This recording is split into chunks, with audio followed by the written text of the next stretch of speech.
La tarde en directo. José Luis, un saludo a la audiencia de Radio Herbol en Bolivia y en el mundo.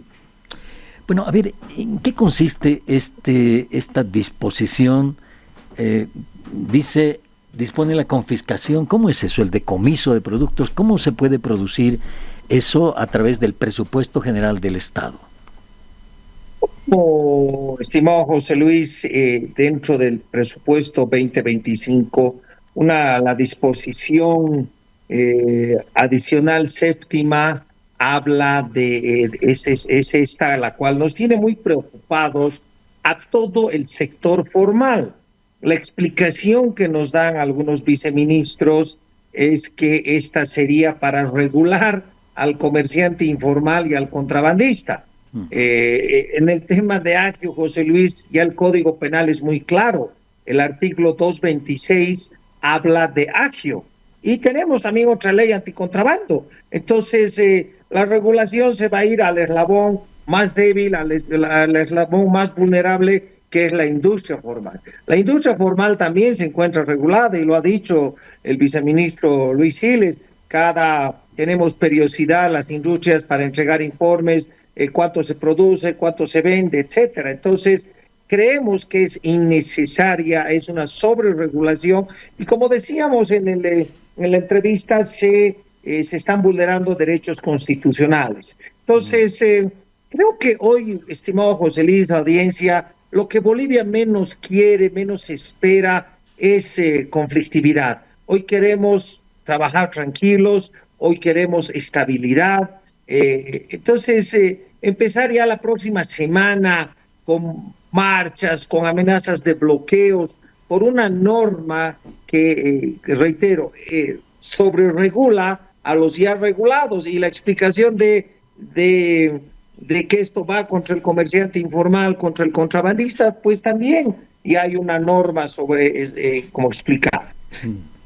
Ahora, en este sentido, Pablo, ¿cómo perjudicaría esto? Me imagino que sería un daño muy grande para quienes vean su mercadería confiscada, para quienes tienen todos los papeles, pagan impuestos, y que de pronto les acusen de que están subiendo y haciendo agio o especulando y les decomisen productos.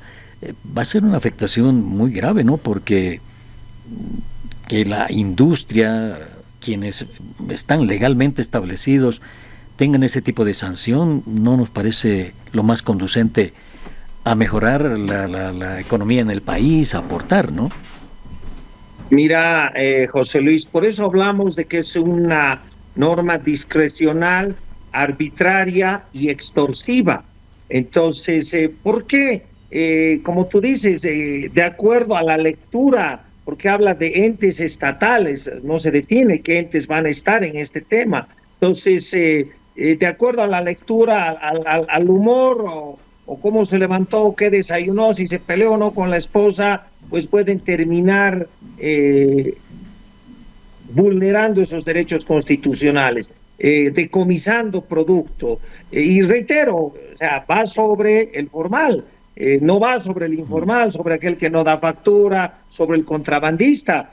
Acá yo quiero festejar, ha sido bueno verlo al presidente en la frontera del Desaguadero, cuando nosotros ya hace 2 años venimos hablando no de contrabando hormiga, venimos hablando ya de contrabando y crimen organizado. Entonces, creo que este es el momento de trabajar, de darle certidumbre a Bolivia, de darle esa seguridad jurídica. Consideramos que esta disposición debe ser derogada. Y acá va el llamado al presidente, a la asamblea. Bolivia no necesita vivir un clima de conflictividad.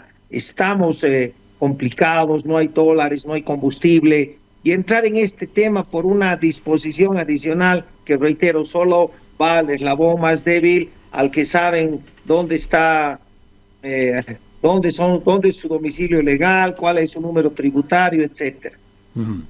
Pablo, ¿quién tendría que sacar esa disposición adicional del presupuesto general del Estado de este año 2025? ¿Qué institución, ministerio?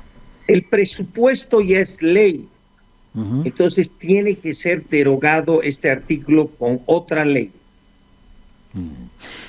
¿Y eso será posible en las circunstancias que vivimos con una asamblea, qué sé yo, no sé, que no funciona, lo voy a decir? ¿Será posible que ocurra eso? Mira, José Luis, aprovecho el espacio.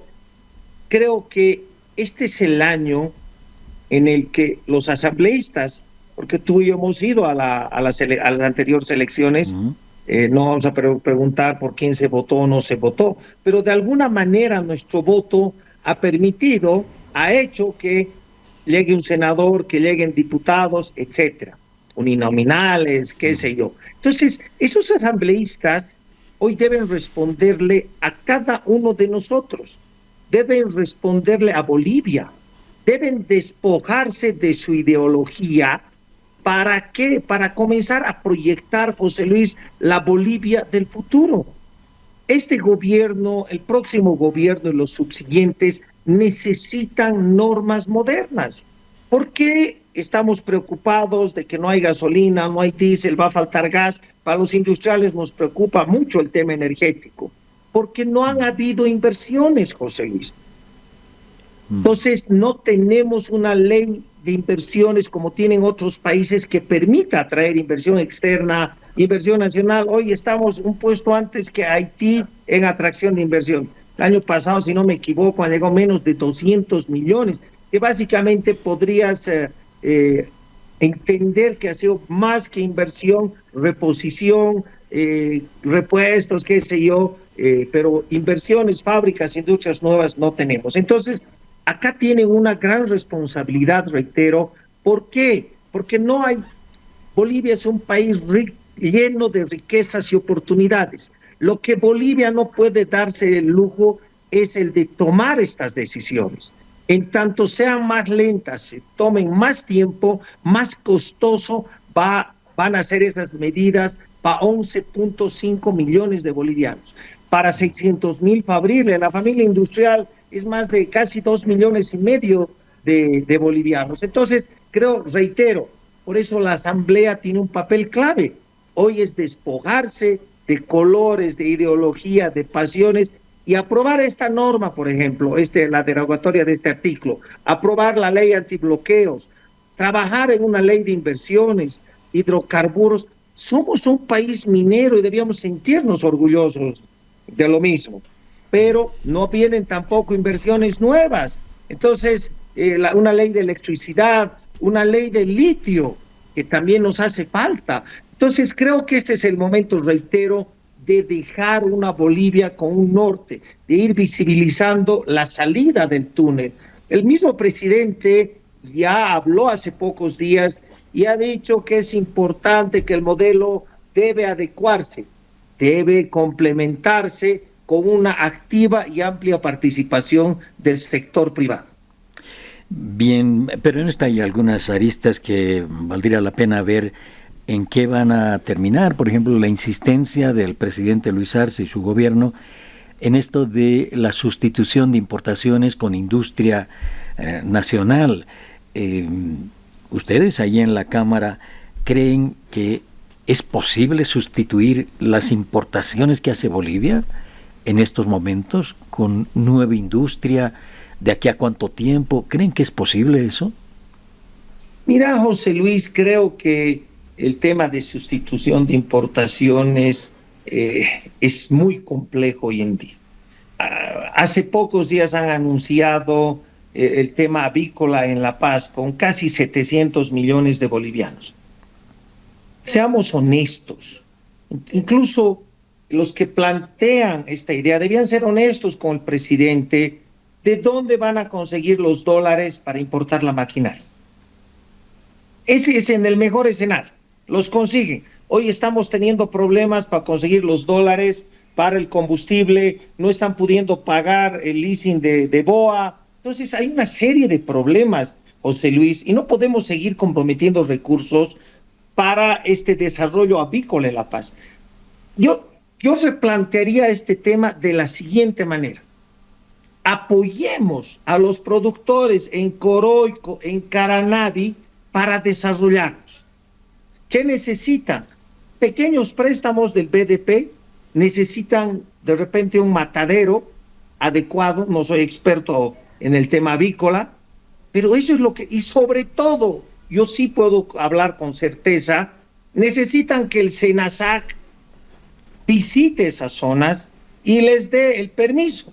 ¿Por qué crees, José Luis, que no hay pollo yungueño, pollo de Caranavi, de Coroico en La Paz? Porque no tienen sello SENASAC. ¿Y por qué no? Entonces, ¿por qué no hay ese sello? Porque es tal el nivel de burocracia que tienes que ir al Beni a tramitar tu emprendimiento, a tramitar tu licencia, no hay descentralización. Entonces, realmente lo que impera es la burocracia, y se lo hemos comentado al presidente.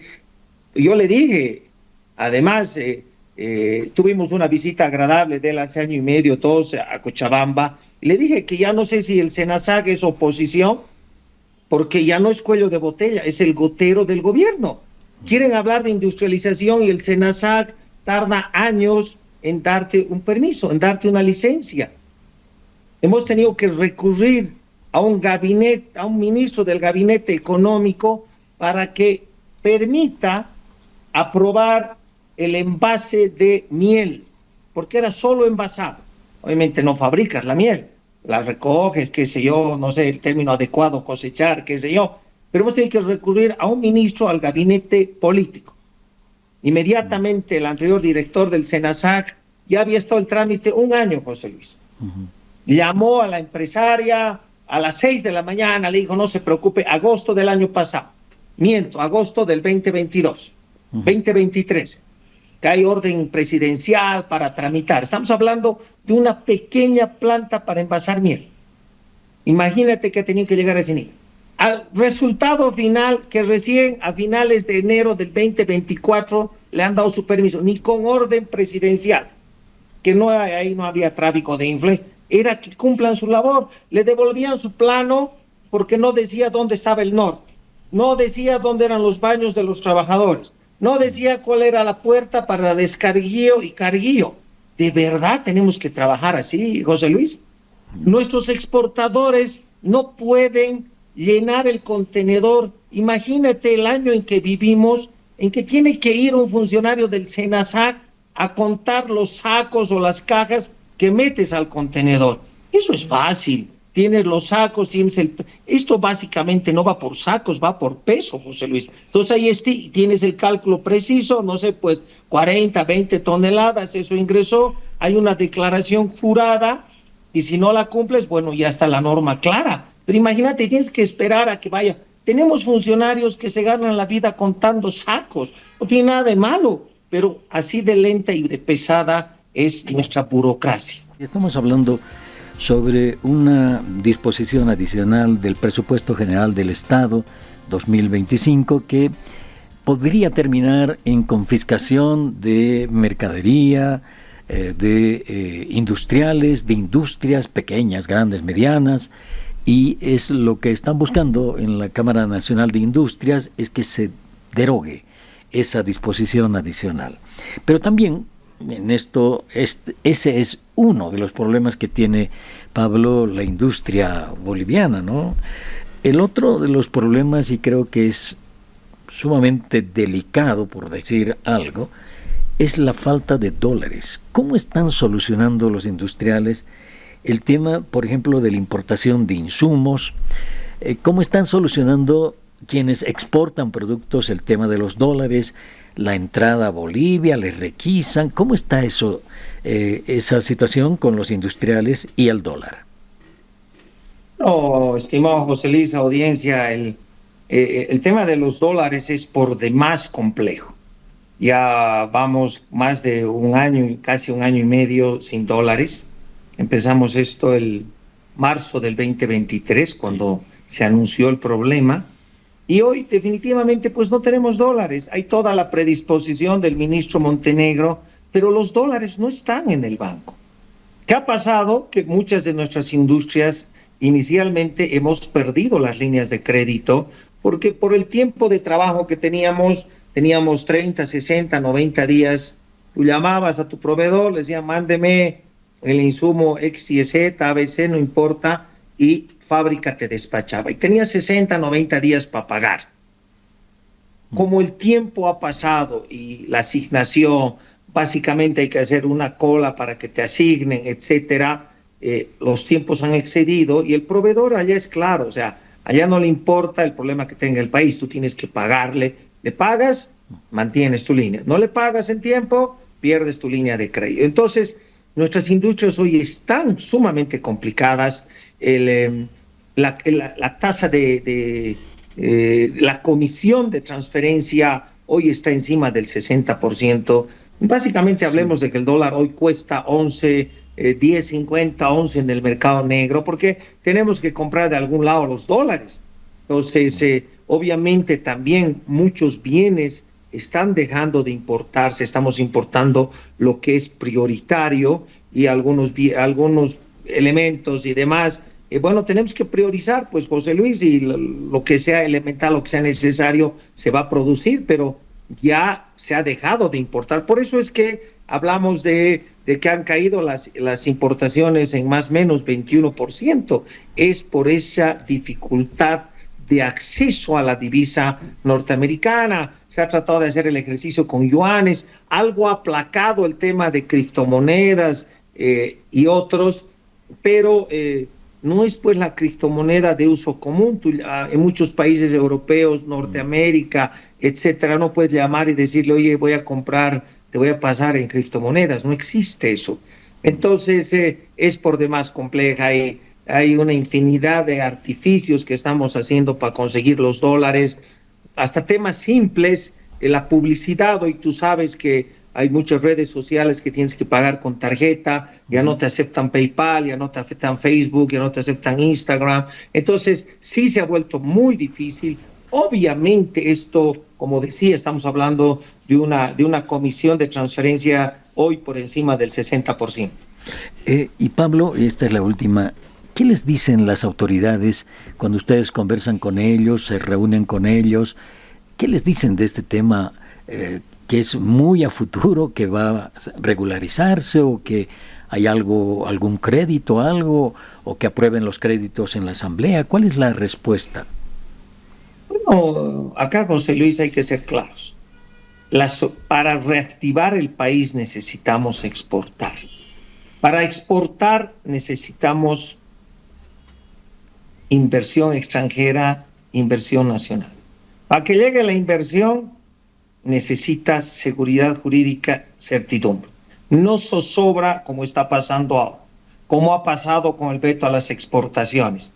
Al final terminaron reconociendo en ese tema, voy a hacer un paréntesis ahí, de que era el comerciante informal y el contrabandista. Entonces, de verdad, hoy necesitamos certidumbre, necesitamos inversión. Por eso, el gobierno puede, como dijo el presidente, las industrias van a complementar a la industria privada. 170 empresas, 160 más o menos, 40,000 empleos, cuando en diciembre hemos tenido más de 200,000 bachilleres, vas a alcanzar a dar trabajo a menos de un 25%. Y le tomamos la palabra cuando el presidente y algunos ministros hablan de que el modelo debe readecuarse, debe haber una reingeniería en el modelo, que los pilares no van a tocar. Bueno, no vamos a discutir temas políticos, pero sí estamos convencidos, estimado José Luis, de que debe complementarse, debe aperturarse, o como tú quieras o quieran, a una amplia y activa participación. Si hay 170 empresas estatales, pues tienen que haber 1,000 privadas. Pero acá dejemos en claro que la empresa privada pues no son esos monstruos que nos imaginamos con 5,000, 10,000 trabajadores. Una peluquería es una empresa, una pizzería es una empresa, una fábrica de masa de empanadas es una empresa. Entonces, eso es lo que necesitamos generar el emprendedurismo, pero no podemos continuar generando zozobra. Hay que tener mucho cuidado con esos temas. Y acá yo voy a ser bien claro, acá, José Luis, el industrial tiene una misión productiva, no conspirativa. Bien, todo esto, bueno, son una serie de cuestiones que necesitan pronta respuesta. Pero No tenemos más tiempo, Pablo. Te agradezco mucho por estos minutos con nuestra emisora, como siempre, por los datos que nos brindas, y seguramente te vamos a convocar un poquito más adelante a ver qué pasa con esto del pedido de derogación de una parte de una disposición del presupuesto general del Estado de este año 2025. A ver en qué termina y cómo se puede solucionar. Ha sido muy amable. Gracias, José Luis. Reitero mi solicitud al presidente, a la Asamblea. Demos certidumbre a 11.5 millones de bolivianos. No queremos la próxima semana bloqueos, paros. Reiteramos nuestra predisposición al gobierno. Queremos diálogo, pero con resultados. Trabajemos juntos por 11.5 millones de bolivianos. Muchísimas gracias por el espacio, José Luis. Un saludo a la audiencia de Herbol. Gracias, Pablo Camacho, presidente de la Cámara Nacional de Industrias.